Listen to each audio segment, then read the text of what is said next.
Satu, sunnah pertama, selesai menunaikan salat itu istighfar. Dari kalimat astagfirullah. Apa itu istighfar? Istighfar itu gini, asalnya katanya ghafara, ghain, fa, kemudian ra, ditambah ista. Setiap ada ista artinya minta. Ghafara itu mengampuni, ghufran ampunan, istighfar minta ampun. Minta ampun. Di dalam Al-Quran, kalimat ghafara dan turunannya disandingkan dengan dosa. Dosa. Ya, turunan dari ghafara, ghafir. Ya, Quran surah 40 ayat 3. Ghafiridz dzambi wa qabilit taubi. Dari ghafir ada ghaffar, ghaffar. Quran surat Nuh ayat ke-10. Faqul tustaghfiru rabbakum innahu kana ghaffara. Dari situ ada ghafur. Pernah dengar kata ghafur? Innahu huwal ghafurur rahim. Ada ghafir, ada ghaffar, ada ghafur. Semuanya menunjuk pada nama Allah yang mengampuni orang berdosa dengan semua tingkatan yang berbeda-beda. Kalau dosanya relatif kecil, tapi maaf, sekecil-kecilnya dosa juga. Kalau dosanya relatif kecil, ghafir. Agak menengah, ghaffar. Maaf, semakin terkumpul, ghafur diturunkan. Sampai manusia dipaksa, sebanyak apa sih dosamu? Kalau aku sudah turunkan nama yang paling tinggi untuk mengampuni semua dosa, dan engkau belum taubat juga, berarti bukan aku yang salah, kata Allah. Kamunya yang gak pengen berubah. Jadi, teman-teman, mohon maaf ya, justru nama-nama ini menunjukkan kepada kita, Allah membuka jalan, peluang pada setiap orang untuk berubah jadi baik. Gak ada manusia yang sempurna. Fala tuzakku anfusakum, kata Allah, jangan merasa diri paling baik. Jangan merasa paling suci. Semua orang pasti pernah punya salah. Saya pun mungkin sekarang kelihatan bagusnya aja karena aibnya nggak dibuka. Kalau dibuka mungkin ada katakan nih, ternyata ustadz ini buruk juga, ustadz ini kotor juga. Ini peluang dalam Al-Quran menawarkan, ayo berubah jadi baik. Semua orang pasti pernah punya masa lalu yang kelam, tapi orang hebat itu yang bisa merubah yang kelam menjadi lebih baik di masa datang. Karena itu orang hebat disebutkan dalam Al-Quran, orang yang ketika dia merasa salah, dia berubah menjadi saleh. Karena itu dia ambil cara untuk tobat. Karena itulah Nabi memberikan isyarat, Allah sangat mencintai pelaku maksiat yang tulus bertobat dibandingkan orang soleh yang tidak pernah merasa salah. Catat itu. Di peluang jadi baik untuk semua.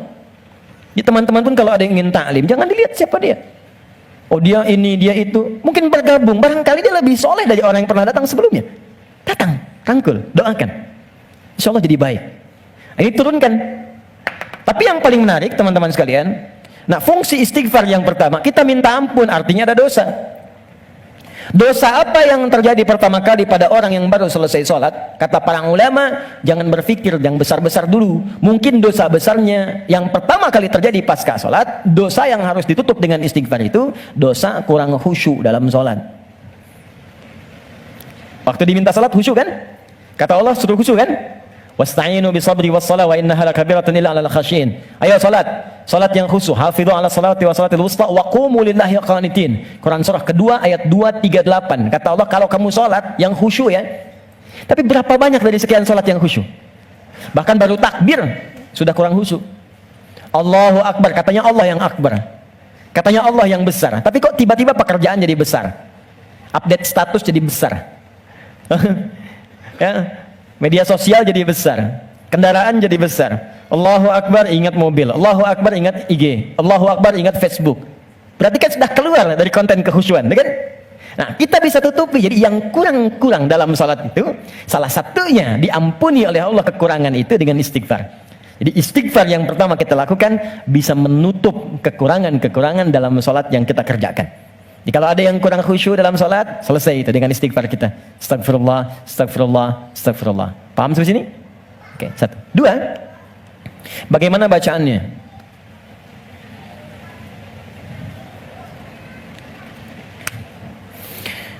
Teman-teman sekalian, bacaan istighfar itu bergantung pada kadar dosa dan jenis kesalahan yang kita perbuat.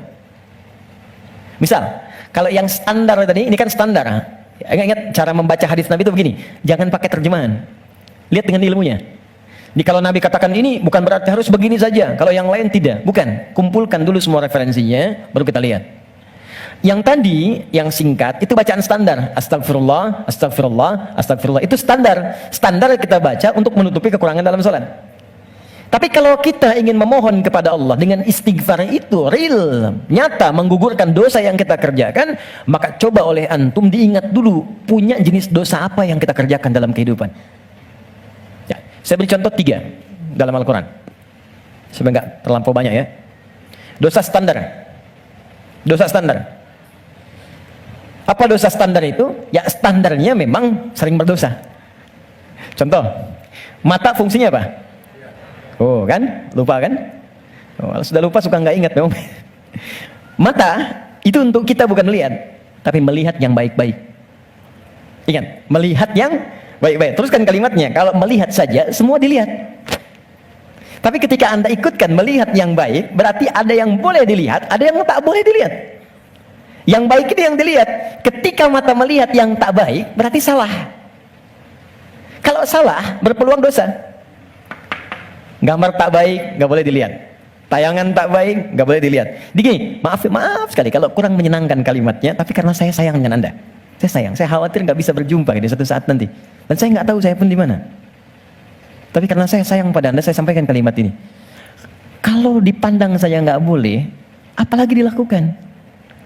Maka jangan jadi pelakunya. Melihat aurat orang saja yang tampaknya nampak, nggak boleh dilihat, terus Anda jadi pelakunya, jadi bintangnya gitu. Maka berapa banyak dosa Anda kumpulkan dari situ? Jadi ketika mata saja, ini kan mata peluang melihat yang tak baiknya banyak. Ya Anda keluar dari sini, Videotron muncul. Jangankan keluar, buka handphone ada gambar, WhatsApp ada iklan. Anda lihat status, yang lihat status istri orang. Terus sebaliknya. Ya, salah tidak, tapi kalau syahwat datang jadi keliru. Salah bicara, coba tunjukkan pada saya, sampai jam sekarang saja teman-teman, jam 11 ini, berapa kali mata salah lihat? Telinga salah dengar, pikiran salah menangkap, lisan salah bicara, sampai ujung kaki. Maka untuk menutup itu, ada zikir standar yang kalau dibacakan, kita memohon kepada Allah, lisan yang salah tempat, mata yang salah tempat, telinga yang salah fungsi, bisa ditutup oleh Allah dosa-dosanya. Salah menempatkan sesuatu disebut dengan zalim namanya. Zalim itu keliru menempatkan sesuatu bukan pada tempatnya. Gelas untuk minum, gayung untuk mandi. Ada orang mandi pakai gelas, minum pakai gayung. Zalim. Mata melihat yang baik, ketika dipakai melihat yang tak baik, zalim namanya. Maka ada zikir untuk menutup perbuatan zalim dan minta rahmat kepada Allah untuk mengampuni dosa-dosa yang tertuang dalam perbuatan zalim itu. Itu di Quran surah ke-7 ayat ke-23. Dan zikir itu sudah diajarkan oleh Nabi Adam sejak pertama turun dari surga ke bumi. Rabbana zalamna anfusana wa illam taghfir lana wa tarhamna lanakunanna minal khasirin. Quran surah ke-7 ayat 23. Oke. Kalau teman-teman pengen baca untuk menutup dosa-dosa itu, kita tahu nih banyak dosa misal. Atau mohon maaf saya tes dulu atau saya tes lagi. Barangkali ada yang merasa dosanya masih sedikit. Yang nggak punya dosa hari ini siapa? Boleh angkat tangan. Oke. Yang sedikit. Yang banyak. Kayak saking banyaknya kita sulit angkat kan? Karena merasa ada, karena standar. Ini apalagi sekarang peluangnya banyak tuh. Saya barusan protes tuh di pagi tadi. Saya mengingatkan pada media-media. Kenapa sih sekarang banyak menampilkan yang buruk-buruk tayangannya? Sehingga jadi tutorial maksiat gitu. Sekarang maksiat tuh ada tutorialnya. Coba, Allahu Akbar. Saya di jalan aja mau ke sini, buka berita isinya pembunuhan, perampokan, gini itu. Apa nggak ada yang baik-baik diberitakan? Orang itu kan apa yang diberitakan, pasti itu yang dilihat. Jadi kalau Anda membuat tayangan bagus, punya dilihat juga. Jadi kalau bisa bikin yang soleh, kenapa membuat yang salah? Kalau bisa membuat yang baik, teman-teman nih ya, misal Anda nih ikut project, bekerja di situ. Jadi kalau Anda semuanya kompak kerjakan yang baik, kan ikut kok semuanya. Siapa mau mainkan yang buruk-buruk? Jadi kalau kita bisa mengerjakan yang mulia, kenapa harus mencari sesuatu yang tidak baik? Nah sekarang, kita sendiri ketika mengerjakan, diingat, ini baru hari ini. Belum sebelumnya. Di begitu kita ingat, kita ingin tutupi, mohon izin, saya mungkin kalimatnya kurang menyenangkan. Setiap kita akan yakin akan meninggal. Pasti akan wafat. Pasti. Teman-teman pernah ingat gak? Kita mengaji dari tahun berapa? Sampai sekarang. Coba hitung satu-satu di antara kita. Apakah ada yang selama kita awal mengaji masih ada orangnya sekarang? Mungkin sebagian sudah nggak ada. Mungkin kita salatkan sama-sama bahkan. Atau kalau bukan dia, kerabatnya yang pulang duluan. Dan kita akan menyusul. Dan kita yakin suatu saat kita akan disolat, kita akan pulang. Nah sekarang kita yakin kita akan wafat, tapi kita nggak punya bekal untuk pulang. Anda mudik bulan Ramadan aja, ke Idul Fitri, Anda nggak punya bekal, kan nggak berani mudik Anda. Kenapa nggak mudik Pak? Nggak ada bekal. Sekarang kita mau kembali kepada Allah dan Anda merasa, saya merasa, kita merasa kurang bekal. Bagaimana cara kita pulang? Maka yang standar tadi kita perbaiki. Maaf ya, maaf. Kan tidak ada aibnya kita istighfar. Jadi baik itu salahnya apa sih? Mata kan sama-sama melihat juga. Telinga sama dengar juga. Jadi kalau kita bisa mendengar yang baik, kenapa harus mengerjakan yang tidak baik? Maka kita koreksi. Kita bacakan, Rabbana zalamna anfusana. Ya Allah, kami selama ini salah. Anfus itu diri. Saya salah menempatkan tubuh saya. Saya mengakui mata saya salah lihat. Saya mengakui telinga saya salah dengar. Sampai ke kaki saya, ya Allah, saya mengakui itu semua. Wa illam taghfir lana, ghafar. Dan saya mohon ya Allah, kalau kau nggak ampuni dosa aku ini saat ini, wa tarhamna, nggak rahmati aku, nggak sayangi aku dengan ampunanmu, lanakunanna minal khasirin. Aku takut kalau pulang aku rugi. Aku takut kalau wafat sekarang terus aku masih banyak. Itu minta. Ini yang pertama. Maka dari itu, Anda boleh bacakan itu. Kalau standar tadi, astagfirullah, astagfirullah, astagfirullah. Jadi yang dimaksud baca astagfirullah itu yang standar. Untuk menutup yang salat. Jadi kalau Anda sudah bacakan itu astagfirullah, astagfirullah, astagfirullah, kemudian Anda ingin spesifik mengoreksi diri Anda, Rabbana zalamna anfusana wa illam taghfir lana wa tarhamna lanakunanna minal khasirin. Paham? Satu. Dua, saya beri contoh yang lain.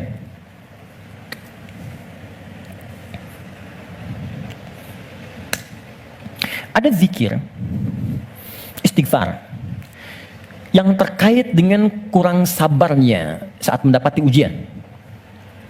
Sampai Anda berkata, ya Allah, kenapa mesti saya? Ya Allah, saya kan pengen hijrah, kenapa banyak masalah? Ya Allah, kenapa pekerjaan saya nggak pernah sukses? Ya Allah, kenapa rumah tangga saya jadi begini? Saya kan pengen berubah. Itu pernah terjadi di masa Nabi Yunus alaihissalam. Nabi Yunus Dzannun pernah diuji oleh Allah. Jadi Anda bayangkan, Nabi aja yang jelas surganya itu diuji. Masa kita yang belum jelas surganya nggak pengen ujian? Oke. Jadi teman-teman sekalian, kita kembalikan Quran surah ke-21 ayat 87 sampai 88. Wa dhannuni idh dhahaba mughadiba wa dhanna an lan naqdira alaihi. Dan aku perkenalkan, kata Allah, aku buka kisah Dzannun, Yunus alaihissalam. Ya, aku tugaskan. Jadi Yunus punya tugas alaihissalam berdinas di bumi sebagai rasul. Tantangannya nggak mudah. Maaf ya. Ada yang kemudian mencela, ada yang menghina, ada yang menghujat, sampai naik ke kapal, sampai dilempar ke laut, sampai ditelan ikan paus. Puncaknya, sampai puncaknya. Saya mau tanya pada Anda, kalau ditelan ikan paus, kira-kira pengap atau tidak? Sudah pernah masuk? Gelap ya? Kita bayangkan, gelap, pengap, sulit kan? Tapi, yang ingin saya katakan begini, Nabi Yunus pada saat itu muncul sisi kemanusiaannya. Keluar kalimat begini, ya Allah, kapan kau tolong saya? Tuh. Idzaba mughadiba fa dhanna an lan naqdir alaihi. Dia kira kami enggak akan tolong. Dia berkata, ya Allah, kapan tolong saya? Kemanusiaannya. Cuman karena beliau nabi dan rasul, punya sifat ma'sum, maka diturunkanlah bimbingan oleh Allah untuk menjaga beliau supaya terbebas dari kesalahan. Dijaga. Itu sifat ma'sum dari nabi dan rasul. Maka kami turunkan zikir kepadanya untuk mengatakan, kamu jangan mengeluh. Ini ujian. Maka diajarkan zikir oleh Allah untuk mengentaskan keluh kesahnya. Setelah keluh kesah hilang, maka semua kenikmatan didatangkan kepadanya. Tapi yang paling menarik, di ujung ayatnya ditutup, akan ada orang beriman melakukan keluhan yang sama di masa depan. Walaupun gak masuk ke perut ikan paus. Makanya kalimat Allah ketika membebaskan Nabi Yunus dari perut ikan paus setelah berzikir itu, kalimatnya fastajabna lahu fanajjainahu minal ghamb. Kami cepat jawab doanya. Jadi begitu berzikir, dikabulkan oleh Allah, ditutup semua dosa-dosanya. Dosa mengeluh ditutup, dosa seakan menyalahkan Allah ditutup. Ketika ditutup, kami selamatkan dari kesulitannya, kami limpahkan rezeki yang pernah dirasakan oleh ia sebelumnya, bahkan lebih. Tapi belum selesai ayatnya. Wa kadzalika nunjil mu'minin. Demikian pula kalau ada orang beriman tanpa batas di masa depan, umat siapapun dia, mengeluhkan peristiwa serupa, kalau dia melakukan zikirnya, aku lepaskan dari kesulitan yang menghimpit, aku berikan kebahagiaan tanpa batas. Saya tanya pada Anda, pernah nggak ada yang mengeluhkan ujian Allah dalam pekerjaan misalnya?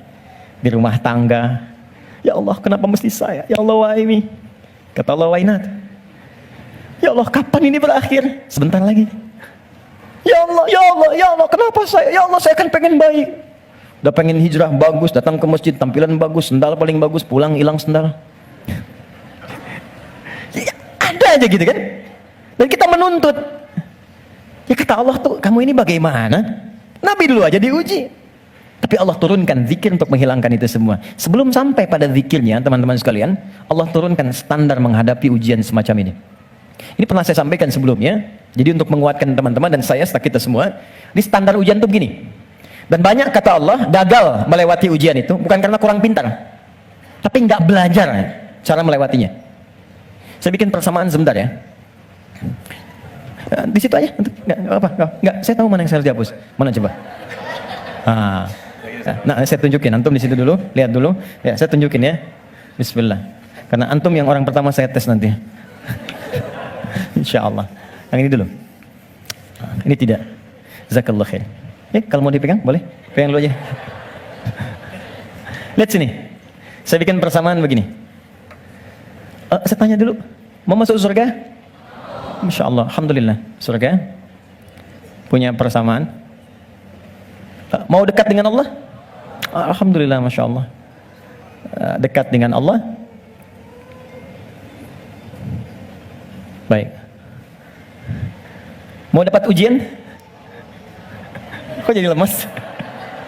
Mau punya masalah enggak? Enggak. Maaf ya, cuman sayang. Persamaannya tertulis demikian. Surga dekat dengan Allah, ternyata kuncinya disebut dengan sabar. Kuncinya apa? Sabar. Ketika seorang masuk surga, maka kalimat pertama dari malaikat ucapannya selamat karena Anda punya kunci sabar untuk masuk ke sini. Itu di Quran surah ke-13 ayat 24. Salamun alaikum bima sabartum fa ni'ma uqbad dar. Selamat Anda sabar. Karena punya sabar, Anda bisa menikmati segala kenikmatan yang telah dipaparkan di surga ini. Yang ingin dekat dengan Allah, ternyata kuncinya pun serupa, sabar.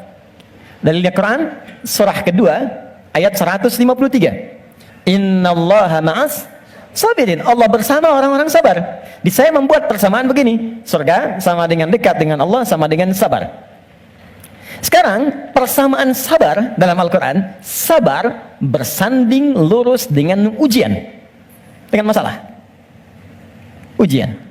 Masalah. Dalilnya Quran surah kedua ayat 155 paling kiri sebelah atas. Wala nabluwannakum bisyai. Kami akan uji siapapun yang hidup. Jadi sepanjang hidup pasti akan mengalami ujian. Kalau persamaan berikutnya, ujian sama dengan hidup.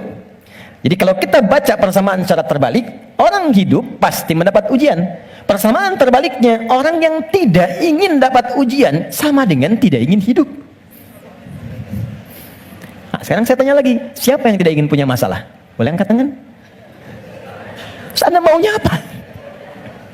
Oke, sekarang lihat kembali, fokus baik-baik. Lihat sini. Jadi setiap orang hidup pasti diuji. Kalau nggak hidup, baru nggak dapat ujian. Sepanjang hidup itu pasti ada masalah. Anda berpikir nggak pengen punya masalah pun itu sebetulnya masalah. Setiap kita pasti punya masalah. Saya pun di sini sedang menghadapi masalah. Seperti Anda pun belajar dengan saya sedang menggali persoalan. Nah sekarang saya keluarkan persamaan ini. Di matematika kan begini kan, A sama dengan B sama dengan C sama dengan D. Maka A sama dengan B, A sama dengan C kan? B juga sama dengan C, C sama dengan D. Kita turunkan ini. Surga sama dengan dekat dengan Allah, sama dengan sabar, sama dengan ujian. Maka kalau kita turunkan, orang yang mau pengen ke surga sama dengan ujian. Pengen dekat dengan Allah sama dengan ujian. Pengen sabar sama dengan ujian. Jadi kalau Anda ingin mendapatkan surga, pasti dapat ujian. Karena surga itu kunci untuk mendapatkan nikmat Allah. Dan untuk mendapat nikmat Allah, sabar. Untuk sabar, ada ujian. Jadi ujian itu kunci untuk ke surga. Ujian itu kunci untuk dekat dengan Allah. Ini makanya berbahagialah ketika sedang punya masalah. Artinya itu mendekatkan Anda untuk dekat dengan Allah. Coba ibu kalau nggak diuji dengan perilaku suami yang kurang menyenangkan, ibu nggak akan mungkin nikmat tahajud malam hari minta sampai berderai air mata. Kenapa jadi ketawa? Antum kalau nggak diuji dengan ujian pekerjaan, nggak akan nikmat antum puasa. Bukankah tahajud datang saat pekerjaan mulai macet? Saat akhir bulan uang belanja belum keluar? Baru kan mulai, ya Allah. Terus puasa, terus baca Quran. Di kadang-kadang ujian itu muncul supaya kita bisa menikmati kedekatan dengan Allah. Di ketika Anda mengatakan, ya Allah, aku ingin ke surga Firdaus. Baik, nih ujian. Ini masalah. Cuman supaya gampang mengatasi itu, diturunkanlah fikihnya, muncul caranya. Bagaimana supaya ringan menghadapi ini? Jadi bukan gelar yang dibutuhkan di sini, pelajaran. Anda nggak belajar, nggak lulus ujian. Sekarang ini ada ujian kehidupan, nggak dipelajari, status Anda setinggi apapun gagal. Bagaimana rumusnya? Sebelum kita ke kalimat yang kita akan bacakan, maka turunan di Al-Quran. Ada 3 rumus. Pertama, kalau Anda sedang menghadapi masalah, kalau tidak ingin rumit, baik di kantor, di rumah, dimanapun, pertama kata Allah berlaku Quran surah kedua ayat 286. La yukallifullahu nafsan illa. Ini nih rumusnya. Prinsip pertama, tolong tanamkan dalam jiwa kita. Mustahil Allah menguji seorang hamba di luar batas kemampuannya. Kalau kita bahasakan ini ke dalam bahasa psikologi, itu akan menenangkan jiwa kita.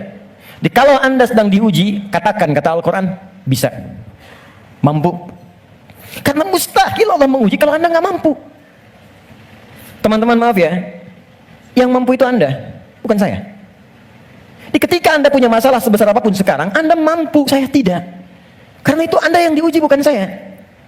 Allah menilai Anda mampu. Kenapa Anda pesimis? Allah menciptakan kita mengatakan Anda mampu. Kenapa kita yang diciptakan pesimis? Nikmati saja, katakan pasti bisa. Mampu saya. Kita yang punya ayatnya, orang Jepang yang praktekan. Bahkan dia bikin benteng Takeshi. Kamu bisa, kamu bisa, kamu bisa. Hanya untuk menaklukkan Takeshi. Kita punya, saya senang baca ya, senang baca dulu lihat. Nonton tidak? Cuma saya senang lihat baca apa gitu kan. Baca saya tahu. Son Goku, musuhnya Piccolo, penulisnya Suzuki Watanabe, saya tahu itu. Ya. Jadi tapi bacaan saja ya. Liverpool kalah 2-0 sama Chelsea, saya tahu nih.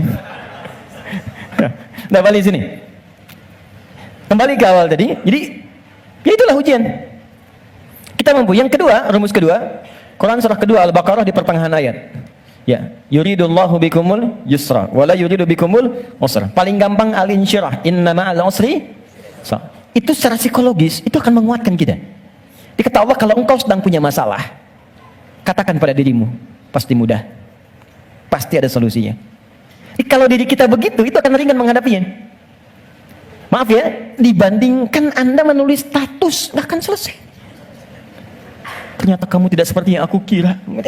Capek. Udah aja, pasti selesai, pasti bisa. Nah sekarang persoalannya, cara kita mengatasinya, ikhtiarnya bagaimana sekarang? Nah supaya kuat, maka kadang-kadang ada tindakan yang keliru. Kadang mengeluh, kadang curhat nggak jelas, kadang cerita ke orang, alih-alih kemudian kita mengadu kepada Allah, atau puncaknya malah menyalahkan Tuhan. Maka diturunkanlah oleh Allah sebuah zikir lewat lisan Nabi Yunus alaihissalam, yang kalau dibacakan seketika Allah tenangkan keadaan jiwa, dibuang keluh kesah, dan langsung diberikan jalan terbaik untuk mendapatkan nikmat yang diharapkan. Apa bentuk zikirnya? Quran surah ke-21 ayat 77-nya. Wa nada fil zulumati alla ilaha illa anta subhanaka inni kuntu minadh. Itu zikirnya. La ilaha illa anta subhanaka inni kuntu minadh zalimin. La ilaha illa anta subhanaka inni kuntu minadh zalimin. Ini umum. Bisa di jabatan mungkin kurang menyenangkan, bisa di harta benda, bisa di persoalan. Nabi Yunus kan belum menjabat sebagai rasul, cuma dikerjai oleh orang, dilempar ke perut ikan paus sampai keluar. Bahasa Qurannya, wa kadzalika nunjil mu'minin. Kalau ada orang beriman berzikir seperti sama yang dikerjakan oleh Yunus, kami selamatkan ia seperti kami selamatkan Yunus alaihissalam. Boleh dikerjakan pasca salat. Langsung perintahnya di Al-Quran. Jadi kalau secara pribadi bacakan Rabbana zalamna anfusana, zikir terkait tadi bacakan ini. Bonusnya ada juga kan penyakit yang suka memvonis diri. Ya Allah, aku kok malah sakit begini? Kenapa mesti aku yang sering tahajud, sering puasa? Kenapa begini? Lakukan zikir Nabi Ayub alaihissalam. Bukan hanya diberikan ketenangan pada jiwa, bahkan diberikan kesembuhan. Diberikan kesembuhan. Saya berani mengatakan ini karena saya coba praktekkan di kalangan teman-teman spesifik. Dan hasilnya 100%. 100%. Ini ada saudara kita yang sedang ikut karantina dari Goa. cukup jauh, Makassar ke sana. 30 orang. Rata-rata di atas 50 tahun. 53, 57, sekian. Sekaligus pendidikan imam. Sekarang di Sukabumi. Ada di antara mereka yang matanya satu nggak ngelihat. Satu. Coba saya sampaikan pesan Al-Quran ini, saya datang, saya kunjungi ke sana, saya sampaikan, begini cara menghafal, Anda bacakan doa ini, sebelum menghafal ini, setelah menghafal ini. Kalau ada hajat khusus, cari di Al-Quran. Saya tunjukkan beberapanya. Tahu apa yang terjadi? 2-3 hari ke belakang, saya dapat berita, ternyata yang nggak melihat ini, hari pertama, kedua, ke-13, ke-14, ke-15, tiba-tiba remang-remang melihatannya. Begitu masuk hari selanjutnya, dia buka kamar mandi, masih pakai handuk, langsung ada cahaya. Ini nyata. Kelihatan semua benda yang di situ. Bisa melihat kembali. Dia keluar seketika, dia langsung sujud. Bersyukur kepada Allah Subhanahu wa ta'ala. Ini kisah nyata, saya tidak mengarang. Nanti mungkin sebentar lagi ke depan akan kita sampaikan untuk share kepada yang lain. Ada kemuliaan. Jadi kalau makhluk mengatakan mustahil, itu tanda dari Khalik, tinggalkan makhluk, minta pada Allah.